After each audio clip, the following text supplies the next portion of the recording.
Hello and welcome, everyone. I see a few more people dialing on in. It is 12 o'clock Mountain Time.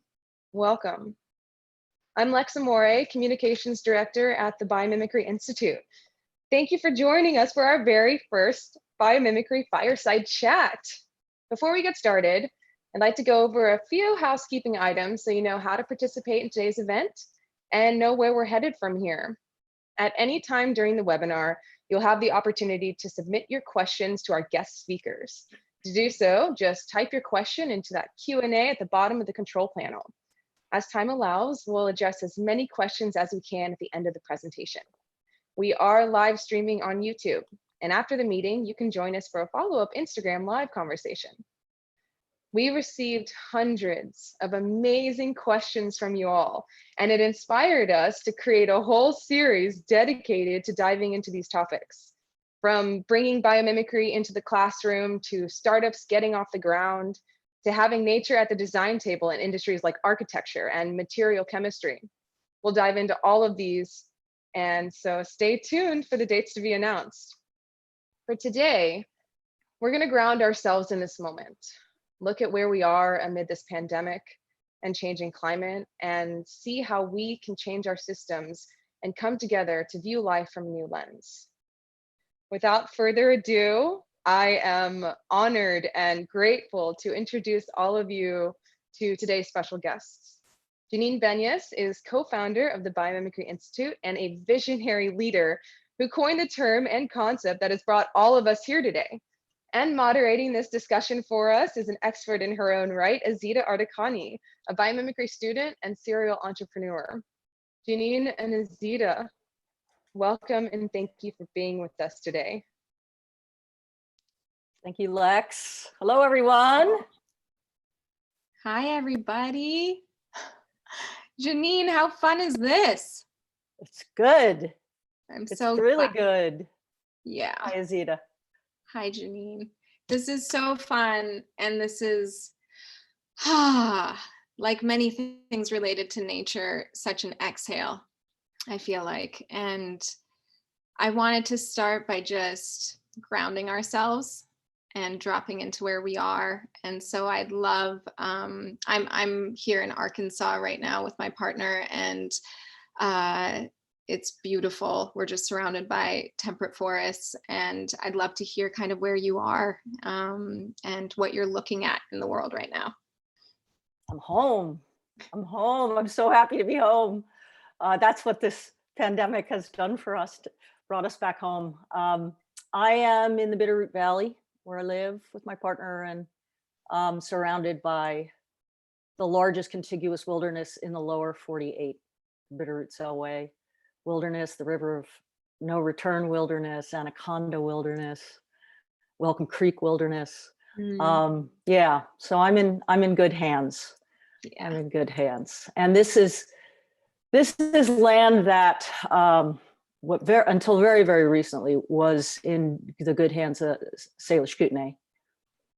And I'm looking up right now at St. Mary's Peak, renamed by the Jesuits. And that's where the young warriors would go for a sweat first in Sweat House Creek, and then they would go up and in the middle of the winter and sit until they found their animal totem, until their animal came to them. And so it's, it reminds me every day that that's what we're about here in biomimicry. It's reestablishing that right relationship, which is, and taking nature's wisdom into us.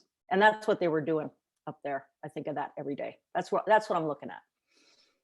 That is amazing. And I think it's such a reminder of knowing kind of where you are and the kind of nature that you're around, no matter what it is, whether it's like big wilderness or even, like you sometimes say, just the crack in the asphalt and what's trying to come through it. I want to kind of ground again into when you started asking nature, for those that maybe don't have as much visibility into like your personal journey. Has this been something that, did you know how to ask nature from a very young age as a child, or has this been a learned behavior for you? Well, I think we unlearn it. I just never unlearned it, I think. But yeah, I was that kid who was sent out to, get a bottle of milk, a carton of milk, and never made it, and was just like in the grass with the ants and outside all the time. Definitely an outside childhood, and outside and observing, my first real neighborhood. Yeah. And so for me, it was very much a wind in the willows kind of thing with real live characters that happen to be, rabbits and butterflies and and pill bugs and stuff like that. And this was not like just 3 or 4. This was like through high school, and then I went to college in it, basically. And I've been doing it ever since. That's amazing. When I've had, as way as background, I met you, Janine, probably now 4.5 or 5 years ago. I can't even remember. It's been a while. And I came out to Missoula. I had just learned about biomimicry, and it was, as soon as I kind of watched your TED Talk and got to know it, all my cells reconfigured back into this deep knowing. It wasn't one more thing I had to catch up to. It wasn't one more theoretical framework that I was lacking. It was actually a mirror and a reflection of something I couldn't even put my finger on, but I felt very connected to. And when I came out, we started doing some walks and hikes, and I was amazed of what could have just been another kind of walk in the park or a walk and a hike would become so enlivened, because everything you would point to, it would take a while to get places, but you would just point to these extraordinary things. And I remember the first time we hiked, there had been a big forest fire, and we talked about trauma. We talked about trauma and nature's resilient strategies. And so in this moment, it's scary for a lot of people, and it's hard for a lot of people, and it's confusing, and our systems are collapsing, and things look very fragile. So it's a big question to unpack, and I know we won't get to everything today, but how are you locating yourself and seeing kind of the role of the natural world in this moment of COVID and this pandemic? Yeah, and I love those hikes. I see it as a master class in systems. And one of the lessons that's coming out right now, and one of the things that is absolutely essential in healing from trauma, is rest. So, I live in a place that has 4 seasons. So I've got hibernation, I've got estivation, which is a summer torpor. The ground squirrels around here are busy, busy, busy right now. But in July, they'll just go underground and they'll be gone under there and just resting because it's hot out. And there are daytimes and nighttimes. There are cycles, and there are times for incredible busyness and growth. And there are times for development. Integrating development with growth is one of life's principles. And it's very, very true. So, the rest pause, the great pause that we're in right now, is a completely natural thing that we do not let into our lives as much as we should. When you're sick, you do, and it gets you thinking about the rest of the system that you're in, and what are you doing that's making you get so sick all the time? Those moments when you start to reflect. There are also people who can't rest right now, and we're saying to them, go on out, be busier than you've ever been during this. And that's because we've built a system that they can't rest, right? Like they're that all of these things, it's like our hikes when we go from civilization, from the valley, the bustling valley, into the wilderness. 2 systems. You've got the natural system and this human-made system, which is also natural, but new. So the deep time system, and that's what biomimicry is doing. It's saying, can we learn something from this deep time-tested system? Can the new one learn from it, right? So the pandemic for me has pulled back this curtain right? And we're starting to look at, okay, we're all sick now, or could be sick, right? We're all very much in our biological selves. And we realize how interdependent we are, and we're on a biological planet. And we also realize that there are underlying conditions, and you get sick when you have underlying conditions. And our planet has underlying conditions right now as well. Our planet has these comorbidities. So finally, and I'm looking this masterclass as we investigate how this virus spilled over from one animal population to another. Yeah. And finally, we're talking about the other giant thing, the two giant things that are happening right now with the ecological collapse and climate change. We're saying the way we've been using the world, eating the world, just eating it, right? And then putting our precious waste somewhere else, but just eating the world. The way we've been eating through it and colonizing it is what has caused the spillover to be, we're spillover prone, we're virus prone right now. So, 75%, 76% of our land, of our forests are fragmented, meaning that the center is only a kilometer away from an edge. So that means, because our iPhones, we need minerals, right? So we build roads and we do mines. I mean, it's us, it's not somebody else doing this. It's the way we build our homes, and it's the way we make our stuff. So we're deforesting and fragmenting. That brings us closer to these populations of organisms that we've never been before. So there's ability to jump with wildlife trade and all that, wet markets. But then there's also the fact that life's immune system, life's natural defenses, the planet's natural defenses are frayed. Yeah. They're really frayed right now. And they normally keep everything pretty much in balance, right? Yeah. Viruses are all around us, right? Yeah. The study in Spain, a square meter, 800 million viruses a day fall from the sky. We're surrounded by viruses. 8% of our DNA is viral. Viruses are a huge, important part of our world and our evolution.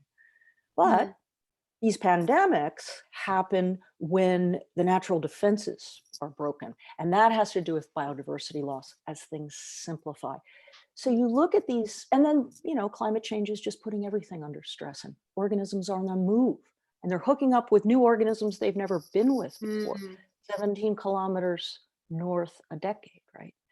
And that's the average, and 72 for marine organisms. They're trying to find cooler climes. So we've got this world, this natural system that is out of kilter. It's under a lot of stress and strain. So as we rest, the question is, when we go back out there, right, how can we contribute rather than monkey wrench those systems? Yeah. So that's one system. And then there's this human system, that's our economic system, our social system. I was thinking of that because, a lot of people are seeing this as a setback, like a huge setback. And I like to think of it as a step back. It's good. It's this forced, and you and I have joked, this is like Mother Nature sending everyone to their rooms. That's great. And if we take a step back, our man-made systems aren't very old in the scale of the rest of the natural world. And we're seeing that even hundreds of years of various systems that we've created can collapse in 2 months. 2 months. And so this is not to say, and I think sometimes when people hear biomimicry, it sounds like totally back to the land and all these things, which it is, but it's not anti-economic progress or anything like that. It's how do we build things within the boundary layer of the earth. And I know that y'all just did a project with Kate Raworth for Amsterdam, for the city of Amsterdam, to try this new economic model. But what systems do you think are, I guess, the most ripe for innovation, and how could biomimicry inform these systems? Because we're seeing these frailties, we're seeing these weak spots. Exactly. Well, just I'm seeing biomimic. I have been following delightedly this meme move itself and be picked up and be applied in so many ways. I think the work of the Capital Institute with John Fullerton, who's working with Sally Gorner, who's their chief scientist, they're looking at whole system health, and it's coming out of ecosystems. It's coming out of ecology. Their work in trying to remake our economies to be more like these ecosystems on a deep principle level. What are the deep principles of robust circulation, of having that money that's like blood get to every cell and not be held back or blocked as we have been doing it. Our system kind of pushes that money up to one place where it's held. And then there's necrosis that happens. If you take blood away from the extremities, from every cell, right? There's necrosis, and it's economic necrosis as well. So this idea of making sure as we come back out of this pandemic, that the robust circulation, like an ecosystem of small businesses, medium, large, I'm looking at that system. Of course, the food system is doing a really amazing job now of looking at regenerative agriculture and what does it mean to enhance fertility, and as a byproduct get food and fiber, right? So there's lots of systems that, and social systems of literally of how is it that our networks are so disconnected and we can't get help to the people that need it? Yeah. And why isn't that whole picture of inequality really helps me when I think about what if nutrients didn't get to one part of an ecosystem? What would happen there? What if they were hoarded somewhere? So we can look at that, but on a larger level, you talked about Kate Raworth, who wrote Donut Economics, and what we're doing there is asking ourselves what a thriving human settlement would look like, a city, any kind of development, right? Because those are one of the biggest systems we do. One of the biggest things that human beings do is create homes, our nests, right? How do we do that? So how do we build and settle ourselves? So the thing we're looking at is saying, maybe this means we change what it is we're designing for, what it is we see ourselves as here for. So I look at these organisms, I realize everyone gets to stay there over 3.8 billion years because it contributes back. It enhances the place. Yeah. So what we've been doing for so long in all of our systems, and this includes everybody who's got a place that they call home, we basically have, if we've basically gotten to this point of net zero, where we're saying, let's make ourselves as small as possible and not harm anything around us. And I'm feeling like, no, let's break that open and say, let's put the wellness, not just inside our homes, but outside the walls. What's the wellness outside the walls, right? How can we go from meeting our own needs to doing what other organisms do, which is exhaling goodness and benefit to everything around us, right? And we call it Project Positive. So what we literally are doing is we're asking anyone who develops to take the land that they touch and say, you can heal this. We go to an ecosystem next door, a healthy one, and we measure how much carbon's being sequestered. And then we say, that's how much you have to sequester per acre. How much water is being stored, how much habitat is being created, habitexture, right? Permeable pavement, store that water and slowly sink it. We look at these ecosystems and we call it ecosystem services and what they do. It's what I'm most passionate about right now.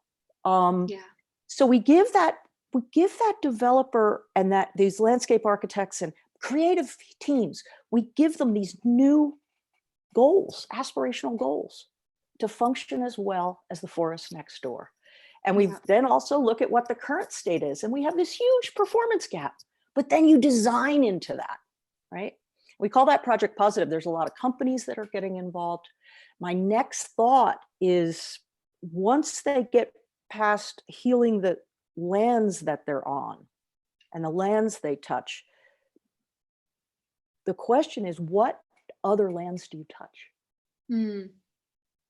And all of us touch a lot of land and we don't even think about it. The lands they touch are all the forests and the farms that they get their supply chain from, all the oceans. What if they created positive ecosystem services, a whole list of them, by changing the management practices that they ask of their suppliers? Yeah. Right. So this idea is very fractal, and it's very, very, everything you touch you can heal, is that you decide I'm going to enhance this place by meeting my needs here, and I'm going to measure it, right? And I'm going to get better. This place is going to get better and better and better over time. And that is the opposite of eating the world and giving nothing back. It's it's reciprocity. Yeah. Right. It's what people who tended the wild, Native Americans in my part of the world, they understood this reciprocity. You couldn't keep taking. That's, I think, and it's biomimicry because you're looking to that ecosystem next door as nature as measure and as model, right? So I think that's, on the systems level, there's an enormous amount that we can do in how we organize ourselves as a network, as collective action to do what? The question is to do what? And the answer has to be to heal this system that we now understand is so broken. It's not broken. I'm sorry, it's not completely broken. These are frayed. The other paradox of the pandemic, and then I'll stop, is that though the natural world is frayed and that this spillover can happen, when we step back for a moment and rest, it heals. I mean, I don't care about the economy roaring back. I want the land to roar back, and it is, right? And there's coyotes in the streets, right? And there's dolphins in Venice. That, to me, is the paradox. It's frayed and yet watch. That's the masterclass nature's giving us right now. Watch it heal. You don't have to leave this planet. You might just have to change your incredible growth paradigm and busyness imperative. And then the paradox with our systems is that even though we can see a lot of the ways it doesn't work for a lot of people, we're seeing massive cooperation. Yeah. Right? We're seeing that people are doing things differently, and they do care for each other. I'm not going to be told they don't.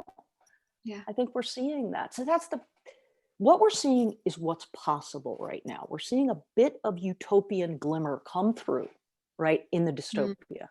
And natural selection chooses what works over and over. So when we get back, we get this glorious choice to put back in our lives only what is best, only what we found made life worth living. Yeah. And people are, I could listen to you all day, so it's even hard to monitor this conversation. But there's so many themes there that are just alive for me right now. One is that every organism, that's alive is welcome because of their contribution. And we have a species that isn't inclusive to each organism, each individual's offering. And we're seeing in this moment how when it comes down to it and we're not abstracted in terms of what food we're buying or the assumed kind of things that we get to move around with, all of a sudden those things are taken away. And the first thing we do is sense into where we are. The first thing we've done is, who's my neighbor?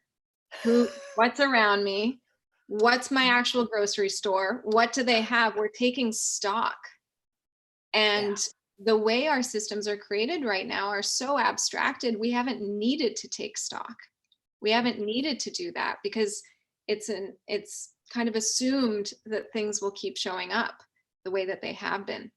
Yes. It's been invisible to us, hasn't it? Yeah. All those systems, like the people who make our world run, those essential people, suddenly that's one of the greatest things, that suddenly they're visible. It's time to do what Trudeau did and, give them a raise. Like, now let's look at value, right? But, and a rich, a person of huge wealth cannot stock the grocery shelves by themselves. And I mean, just that whole, it's visible. Yeah. I want you to say very quickly once again, because I need to learn it. What happens in the body when there's hoarding? What does hoarding do in the body? What was it called? In terms of the blood? Well, what happens is necrosis. Like when you don't get blood to your foot and it goes blue and then it goes black, that blood system is bringing nutrients and it's bringing away waste and it's circulation. Like, life is about flow structures. Flow structures. Everything. I mean, a tree is a flow structure. Your lungs are flow structures. But you're made, and that's what, we don't just grow. When we're an embryo, we grow a little, and then we develop these networks, these distribution networks called lymph and blood and, blood vessels and our bronchia. Those are all designed the way they are to distribute fully to every last cell. Yeah. And then and it's not just distributing to, it's also pulling from, because the cell is also contributing. So they're mediums of exchange, all of those, right? And ours are not trickle down does not work. No. Our systems are not flow structures in the way that they need to be. And that's, I think, they don't have sensors. It's not just the structure of flow like we know in the wood wide web beneath our feet, how the mycorrhizal structures work and how everything's distributed. But everything needs a sensor. And so this communication infrastructure is also missing for us to know where are the things. So on one hand, we have food by the millions of pounds being dumped. On the other hand, we have starving people. Right. And so exactly. And a lot of this had been happening, was one step away from it's showing how quickly things collapsed as an indication of the fragility of the system itself. A lot of people don't see the correlation of climate change and the environment. And you touched on this in terms of how the viruses are shaking out.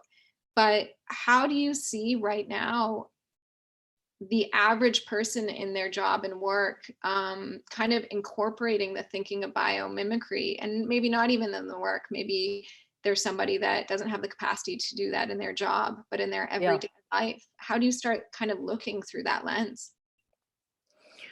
It's a practice. It really is a practice. And the biomimetic inventors that I know, and we should talk a little bit about where biomimicry also is coming to the fore in terms of innovation during this. Yeah, but that'd be great. Yeah, but it's, when I go outside, I am constantly in a state of teach me, right? I'm looking and I'm saying, how are you doing that? First of all, I'm like, it's a very different thing than what I was taught as a scientist, to know the name of something and, how many millimeters it was, and how, that whole idea of sort of learning about it versus learning from it is a completely different practice. And that's the practice. So you go out and you say, wow, look at that. I'm noticing a phenomenon there. I'm noticing that, well, wow, that butterfly's wings really are bright in the sun. And and then it's iridescent. And what are you doing? And biomimicry is that step of, what are you trying to do? It's erasing the false boundary between you and the other organism. It's doing it for a reason that has to do with continuation of life.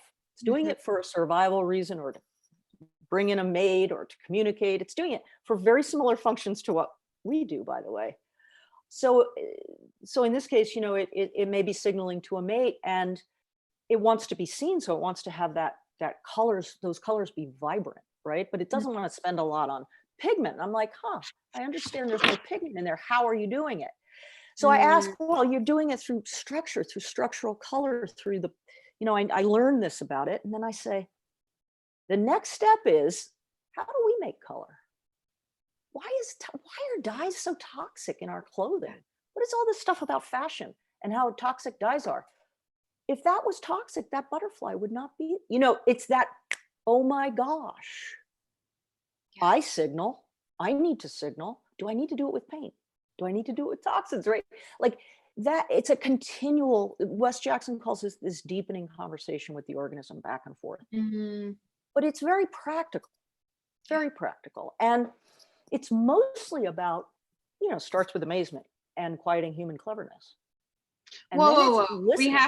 We have to go back to that, because I think the quieting cleverness, a lot of people are like, of the kind of psychographic set that they get biomimicry as soon as, but they come at it, there's the wheel, there's ethos, emulate, and reconnect. And people come into the biomimetic interest or practice through very different ways. And I noticed there's certain people that have like a strong resistance to the concept because it just seems too far-fetched or whatever else.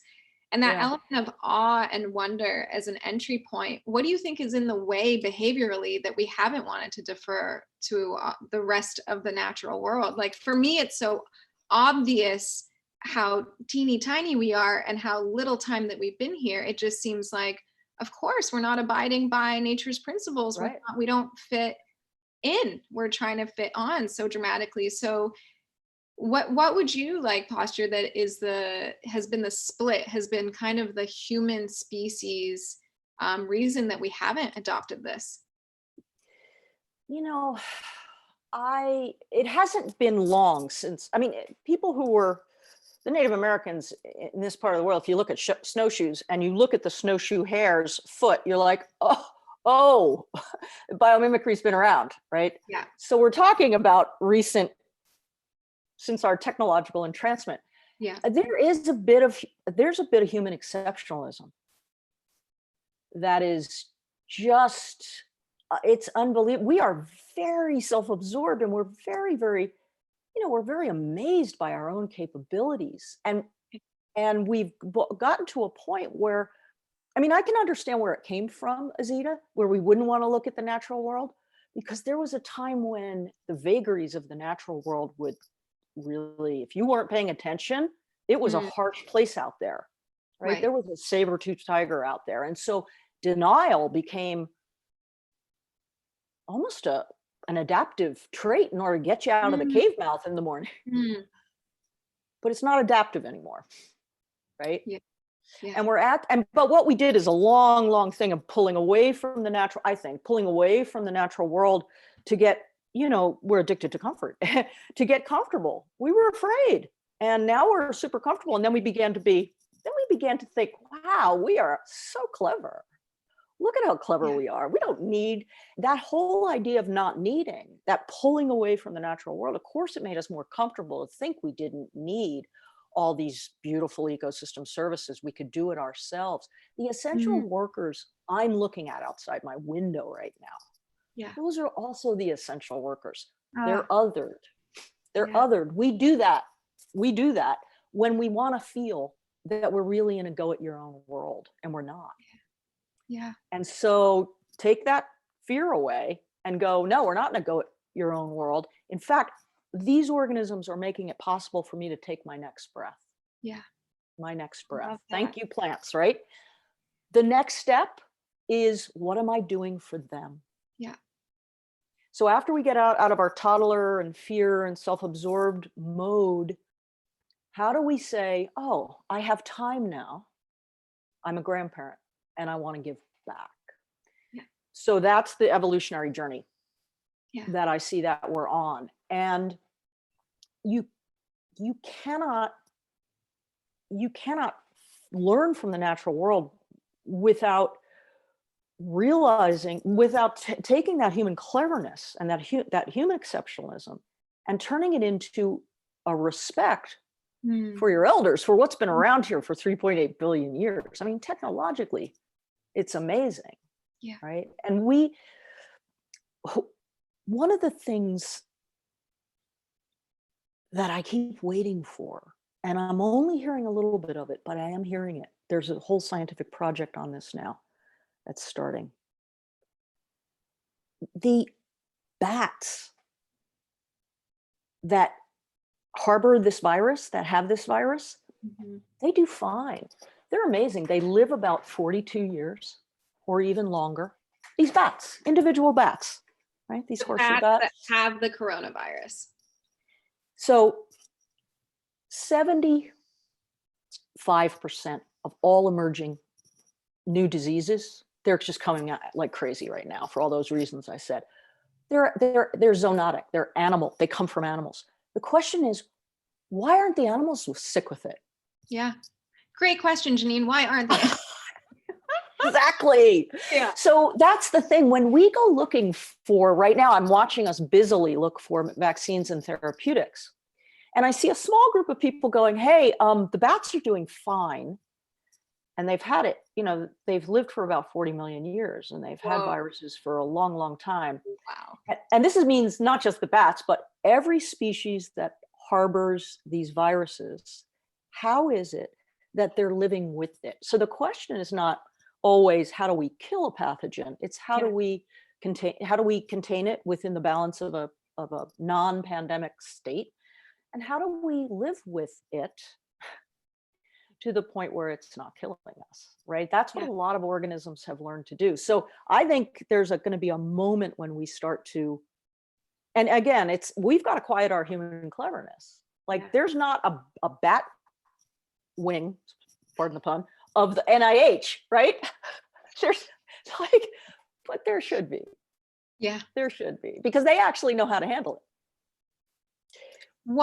Very interesting. So you just hit on kind of the medical industry and the various ways that people are looking. Again, this seems so obvious to me, like look at the bats. The bats gave us the virus. Maybe we should look at the source of it.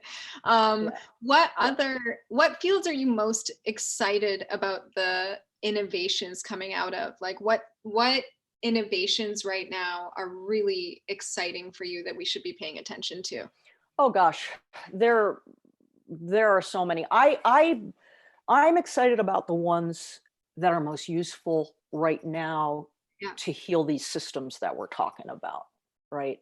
So for the pandemic, I mean, I think what I'm seeing is, and people don't realize how much biomimicry is going to play a part in these pandemics and how we deal with them, whether it's self-cleaning surfaces, all the surfaces that you talk about that you don't want to touch right now, biomimetic surfaces that are self-cleaning, that things like sharklet that don't allow bacteria to land well on them, that repel rather than kill bacteria.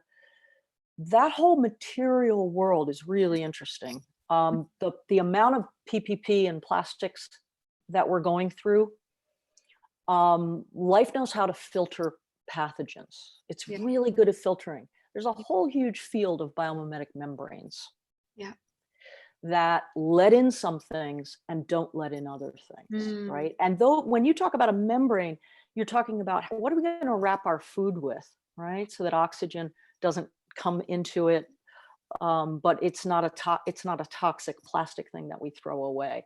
So we've got this opportunity, I think, to go, plastics, a lot of filtering, can we make now biodegradable coverings and surfaces that are multifunctional, right? And that then become soil amendment if we have to use them quickly, or how do we clean? How does every surface in the natural world? Think about. I keep looking out here because I've got this beautiful dogwood that's right against my window, and everything you ask me, I'm like, those leaves have surfaces. I'm actually sort of, it's kind of my cue card or something, because it anyway, the leaf, it has to photosynthesize and your eyes have to stay clean. Every time you blink, that's what you're doing. That liquid you're cleaning. Your skin has to, it sloughs off to renew, right? It has to stay clean or renew. And there's a huge number of people who are studying renewal of surfaces in the natural world, right? So that we don't have to keep throwing things away. We can just renew those surfaces. That's a huge part of this. And medically, biomimetic, if you think about it, anything that goes in your body has to be biocompatible. So we used to just go like, hey, let's just try titanium. We'll put that in a screw. Maybe that's good. And then, you'd have a reaction to it. Well, now we're finally realized, well, we understand, we can learn from the human body what's biocompatible and wrap things in. So there's a lot of drug delivery mechanisms and things that are therapeutics that are going to help us, that are going to they're not going to inflame our immune systems. Yeah. But what happens with the bats is, one of the things is that their immune system doesn't go crazy like ours does when the virus comes in. They're not as, and they've got and we're studying the mechanisms of why, why isn't there an overshoot on that, right? So there's a ton of things in this pandemic. And then I'm thinking of the source things, the things that, I think air pollution, I don't know if you've heard this, Zach Bush talking about air pollution and some of the things. I do believe that that's our underlying condition. And that's why that's why there's such an environmental justice question, because the people who are breathing the worst air have lungs that are most sensitive and vulnerable, most compromised.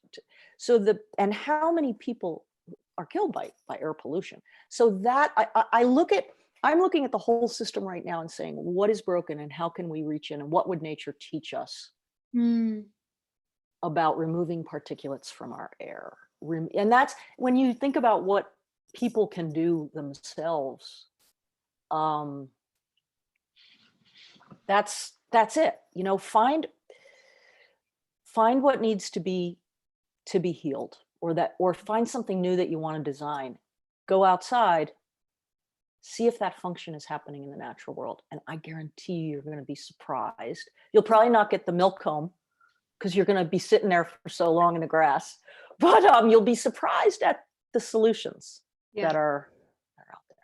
Yeah, I love what you're talking about, and in terms of just this basics of like the material realm and the big forgetting that we are natural organisms, and that literally at our fingertips is the technology, the most powerful human technology we are residing in. And these systems of intelligence, like we actually have a wrapper. We have a wrapper that filters. We have all this machinery that does what it does. And it seems like such a conceptual leap sometimes, but in fact, it's not. I think it's very, I see the movement of material sciences and biomimicry really rapidly forming. I'm excited to see the economic versions of this, which I think are a lot more difficult to integrate, because there is a little bit of a slowing down to speed up sometimes. There's kind of that baton pass between the way things are and integrating into the way things can be. And when you're talking about those that are the most compromised, or the system parts that are the most compromised, I'm thinking about weakness as actually a signal in the symptom. It's a symptom, and how do we address that? I'd love to hear about kind of your framing around weakness. It's interesting. It's there are certain political leaders who want to just it's two very different ways of thinking. That weakness is something you shouldn't look at lest you catch it. Right? Like it shouldn't exist. Or this idea that, as you say, it's a signal. So many of the people right now who are getting this, we should go straight into them, as well as the ones who don't get it, who might teach us about how not to get it. Go into the ones who do get it and say, what is it about you in the system that we have you wrapped up in? Right? Like it is a signal. It's a signal. And it's so amazing. I love, anyway, Azita knows this. When I'm with Azita, I will tell, like, it's like, oh, stories come up. I just want to tell stories all the time to Azita. I love stories. It's bizarre. It's like we're a narrative animal, but no more than with Azita. But anyway, yeah, when there's a weak part of your body, when something in your body is hurt, oh my goodness, everything else is secondary. Yeah. The immune system, if you want to study something beautiful, it's hard. It's a hard read, but study the immune system, right? It's crazy because it just, everything goes into, boom, and it's healing even before you notice you're bleeding. It's like, it's on the way.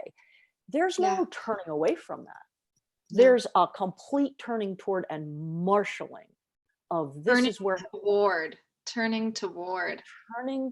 Because why? Because even when, a tree falls and suddenly there's those along, thinking about our hikes along those, banks, and it's amazing. They're pretty steep and yet, boy, they're clothed with vegetation, right? When it rains hard, there's no erosion. Why? And then something falls and suddenly there's an open scar. Oh my goodness, our rhizomes coming in and the mycorrhizal fungi are feeding anything that can get started there. And I mean, quickly it heals just like something on your skin. Yeah. Why? Because there's a break in the whole system and something may leak from there. Some valuable thing may leak from there, right? But when there's a reknitting of a broken place, the reknitting is bringing, it's let's bring new blood vessels. Let's bring new ways to get nutrients here. We're going to have to build up some skin here. Life really does not like it when there's a breach in this beautiful network of distribution. And that's not been our design intent. Our design intent economically has been, to grow GDP, grow this thing we made up, and to create profits out of that, right? And we have another game going on that is not, that's our system, but remember it's made up. And the thriving game, the natural system's thriving game, is very different because it has a different intent. Not an intent in the sense that it's intending to do it. The whole system has. I mean, it's what is good about the system. Like what success is. Yeah, is that there's lots more life next generation and next generation and next generation. Which is the good time. I love that. I love this theme of turning towards when something breaks, because it points at the inherent value of all life, inherent value. And I think the equal value of all the living organisms that is our family species amongst the others is something that we're seeing the break of, and how desperately we need these people. We need each other so badly. And we're seeing this interdependence in play. And then you're saying the next generation, and I'm being pseudo mindful of time. I wanna tie two things together. One is, how do we, like right now, so many parents are home with their kids, and this next generation, and I know this is a stat, the Youth Design Challenge, this global incredible challenge, grew organically from 400 to 4,000 kids through the Institute in 1 year. Yeah. And talk about a network signaling a demand. Yes. And so this next generation, I don't know if they're going to buy into this made up world of ours. I don't know. I'm betting, and we're seeing the youth kind of push back and be like, not on our terms, not on our time, not for our future. So how? That's right. These families are home, everyone's trapped with their children, and we have summer coming up, and who knows if kids are going to go back to school in the fall. For any of the parents joining in here, how would you support them in kind of starting to translate this biomimetic lens to their kids? Well, that's a lot of what we do at the Institute. Yeah. That's our nonprofit, and we're looking to that next generation of biomimics. And we're trying to, and because it's a practice, we're trying to get kids and everybody, like the whole life cycle of the biomimic. We're trying to give people opportunities to practice biomimicry. So for, let your kids rewild this year, right? But there's a way to guide them. There's all kinds of resources that we have on our website, biomimicry.org. Asknature.org is this amazing thing you and I can talk about, which is where any questions they have about how does a critter do that, or how do critters, filter, and they can see that. But then there's all kinds of exercises to bring them outside. So we've got, and they're things that were created by, next gen science standards. They meet next gen science standards. So they're used by teachers. And we have free resources for teachers and for you teaching at home, a lot of them. And this website that's growing all the time. And then we have, starting in middle school, you can join our design challenges, which is really, really cool. You pull a team together, you get a coach, and then we bring you through the biomimicry process. You learn how to do it, how actually professional biomimics do it. And then you come up with some sort of absolutely amazing design or new idea for a business or service or whatever. And then we have several design challenges. We got middle school to high school, and we've got professionals, and we've got a Ray of Hope prize that's $100,000. So we're trying to get people to practice and bring more of these beautiful case studies into the world. And it's permission, right? I think that what we need, our mission as a collective, is you don't have to be a biologist, you don't have to be a deep domain scientist. My background is in communications, and I'm now doing the master's program, but I don't have a science background. I have a human being background, and I have one that feels like we could do better. And that's pretty much the only permission set I needed to start down this journey. And I want to end, before we open up to questions, can you told me this story about one of the last original wayfinders, and I want us to stop and paint the imaginal picture of what does it look like. And can you first say that kind of brief story, and then can you speak into reality, kind of what a biomimetic symbiotic world is, so that we can all start dreaming into that same dream? Nice. Well, that's not hard to do, because I think about it all the time. I imagine it all the time. So the story that you're talking about is the wayfinders, the Native Hawaiian wayfinding tradition, and the Polynesian wayfinding tradition. They didn't have sextants and whatnot. So there were these amazing, and they're recreating it now. Check it out in the wayfinding world in Hawaii. But there was a guy who was very, very good at it. He was a major teacher to a young man who's now teaching other young men in Hawaii.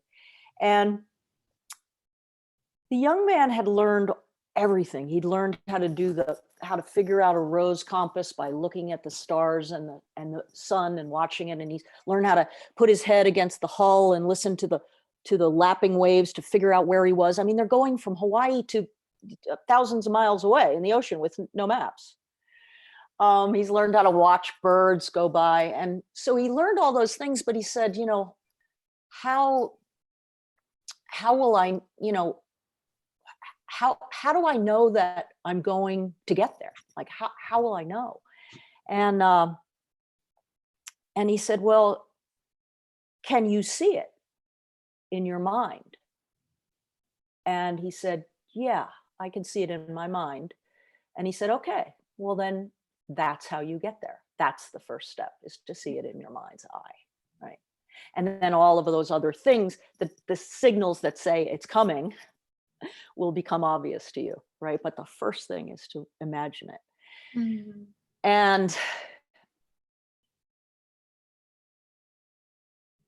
already seeing it is a is the thing that we should spend a lot of our time doing, already seeing this symbiotic world that you're talking about.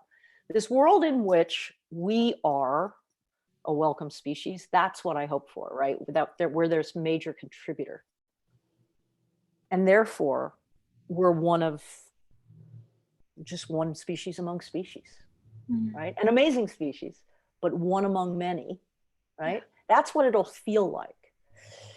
What I can tell you is the best way to think about the kind of world you want is to spend some time outside, spend long enough outside to where you don't feel like an outsider anymore. And you get into this state. It takes about 3 or 4 days in the backcountry sometime, but then you can develop how to just do it. When you feel like you belong in that place and that you are not despoiling it or destroying it or taking it for granted, you are fully of that place, native to that place. That's what it's going to feel like when our settlements are of the watershed and not just in the watershed, it's of the watershed, right? That we're going to be functionally indistinguishable. That's what I think of. I think of the fact that, that you would, like, if you were flying over like a hawk and you saw wilderness and you looked down and there was incredible health and vibrancy and vitality down there, and then you flew over a city, nothing would change. Yeah. The air would still be clean. The water would be sparkling. There would be vitality. Different kinds of species down there wouldn't look exactly the same. Yeah. That functionally indistinguishable. And that downstream, that hawk would be very happy to drink out of that water because, well, it just went through the human settlement. Yeah. That idea that we would be, and it, it's back to me being a kid and coming into this place like was Wind of the Willows to me. I felt like I was part of it. Yeah, I really did. And I took care if I could, right? Like I didn't feel like a despoiler. Yeah. But that's a design intent, right? Yeah. So biomimicry is a design discipline. Yeah. Right? It's learning from the wisdom in the natural world and then emulating it. Yeah. Thank you. In what you make, including your life. Well, I know we're coming to the end of the hour, and I'll let Lex jump back on. From me, I have to say, Janine, you're one of our greatest living legends. You are a keystone. You are a keystone human being. And I'm so grateful to have had this conversation with you. Thank you.